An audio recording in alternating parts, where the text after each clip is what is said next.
People, when they come to countries, and I will say the same about the United Kingdom and the United States, or any country in the world, need to respect the country's culture, the country's principles, the country's laws. If you go to Singapore, you're not allowed to have chewing gum, for example. Chewing gum is illegal. They don't like the way it sticks to the streets. It makes garbage cleanup more difficult. They've made chewing gum illegal. Now, I can say, oh, well, you know, we chew gum in my country. I'm going to go over to Singapore and chew gum. Good. I hope they throw me in jail. And I hope they throw any people like that in jail who are openly disrespecting the laws and rules of a country.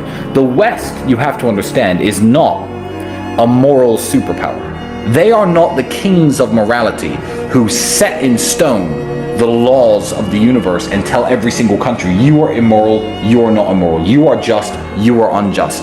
The crimes that the West commits, from the proxy wars even being fought right now in certain countries that I won't mention for the sake of of not bringing that topic up, to the open invasions and murder and genocide of tens of thousands of people, the crimes that the West commits certainly disqualify it from being the moral high ground of the world. So when English people, German people, and American people try to get high and mighty on a place like Qatar and say, oh, well, you know, I'm not allowed to wear rainbow flag t-shirts and rainbow flag armbands and rainbow colored hair and rainbow flag pants. I'm not allowed to do that. Why aren't I allowed to do that in Qatar? Why can't I come to your football stadiums and wear all these rainbow colored flags? The thing is about this, in the Middle East, privacy is very, very respected. There are lots of gay people who live in Dubai. There's lots of gay people who live all throughout the Middle East, and they go to their houses behind their closed doors, and their business is their business. And people have been living like this for a very long time. I believe that if you are trying to wear a rainbow t-shirt to a Qatari stadium, you are openly provoking the Qatari people.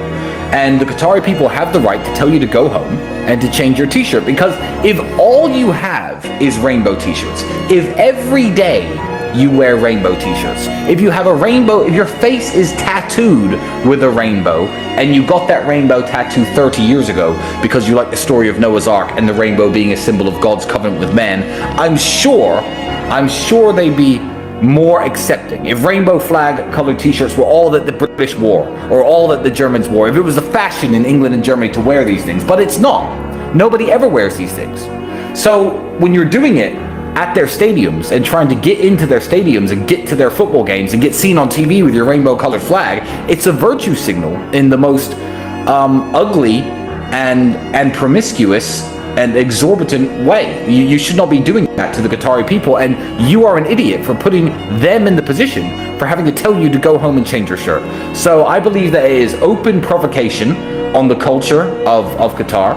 I believe that if you have the intention of coming to Qatar and trying to virtue signal in this way, don't. You know, stay at home, watch the football games at home, wear your rainbow t-shirt at home. It's no problem. I don't understand why you try to do this to another country and another country's culture.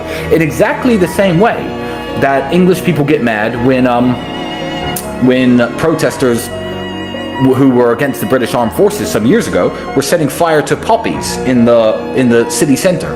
If you buy a poppy in the city center, the World War I memorial decoration, the small red flower, for those of you who don't know what that is, and you go home and light it on fire, no one's going to arrest you, no one's going to care. But when you openly provoke the English people in that way, they have the right to protest and get mad at you and throw you in jail. But the English people don't do that, of course, because England's too soft. But yeah, don't go to Qatar and provoke them, and don't, you know, think that your countries are the arbitrators of what is moral and what is not, because the behavior of the Western countries, especially throughout the last 40 or 50 years, has been some of the most disgusting and some of the most immoral behavior anywhere on the face of the planet. So these people aren't the boss.